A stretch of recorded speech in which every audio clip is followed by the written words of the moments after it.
Well, I think the judge has handled this, as all the judges who have been attacked by Mr. Trump, by virtually ignoring and trying to impose a gag order, which is not possible. Because Trump can't be gagged? Well, he would be very difficult to put in jail, an ex-president. I would not favor that. So it's very hard to discipline him. But our jury system is imperfect. There may be biased jurors one way or the other. But we've lived with the jury system going back to England before we became a country. And this jury system will determine what the facts are based on the evidence. He's entitled to the presumption of innocence. As far as I'm concerned, he's innocent until 12 people say he's guilty. But the facts are the facts. And Mr. Trump has a hard time with facts. He denies facts, but he can't in a courtroom. 12 people will hear those facts.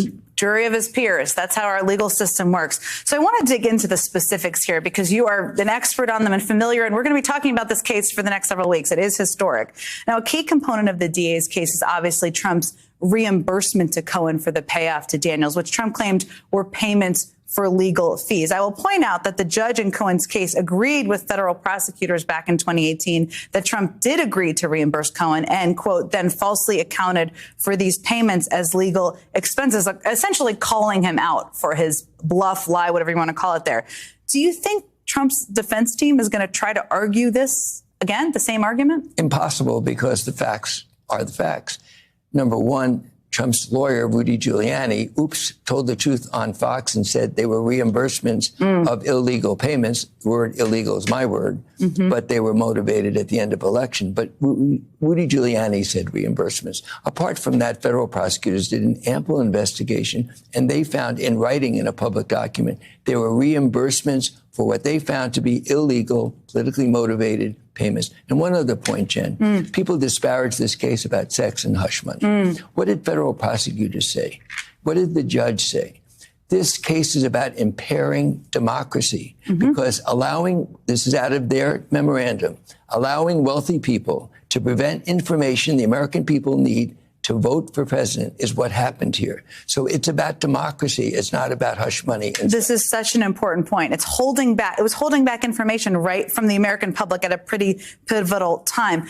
Now, Trump has claimed over the past couple of days, yesterday, I think even, that he's willing to testify. To the point of your earlier point about the legal payments, I mean, Trump also admitted in a tweet that the payments to Cohen were actually reimbursements relating to a non-disclosure agreement. So there's a tweet for everything, as we like to say. Do you think there's a scenario where he actually testifies? And is that basically in a courtroom a gift to the prosecutors? Let me get this straight. He said publicly, I would testify. And then someone's going to say he didn't say will testify.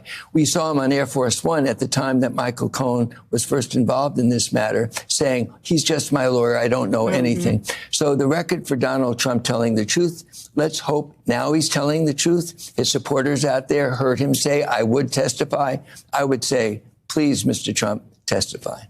You know, Trump's defense team, you know this well, is going to attack Michael Cohen's credibility. Obviously, Trump started to do that. There's a lot of other witnesses here. Who's most interesting to you? Who's most impactful for the prosecution? David Pecker. Michael Cohen's credibility was tested under the same lawyers, different lawyers, but the same Trump advocates, cross-examined in New York State Supreme Court. Brutal cross-examination. The judge heard everything and found Michael Cohen to tell the truth. So he's already passed that test. But David Pecker is a second witness. The federal prosecutors wrote that David Pecker, the publisher of National Enquirer, met, M-E-T, with Mr. Trump, and they reached an agreement. He would pay $150,000 to Karen McDougal, former Playmate of the Month, so that she wouldn't come out right before the election, so the American people would know about that affair. And Pecker said and met with Trump that Trump promised to repay him. It's a completely separate narrative that the American people are not aware of. They only know about Michael Cohen. You notice Mr. Trump has not attacked his close friend, Mr. Pecker. He has not. That's interesting to note. So before I let you go, I wanted to ask you, I mean, prison time is on the table here. There are sentencing guidelines. And I would note that Judge Merchan said last year that he regretted agreeing to a 5-month sentence for Trump company CFO Alan Weisselberg for tax crimes, saying he would have imposed a harsher punishment. We never know what a judge is going to decide. Of course, you know that well. But is it conceivable for people watching out there that if he's convicted, Trump could go to jail for this? He most certainly will go to jail for this because he can't pardon himself. Let me repeat this. He's going to, if he's elected president, I hope that won't take place.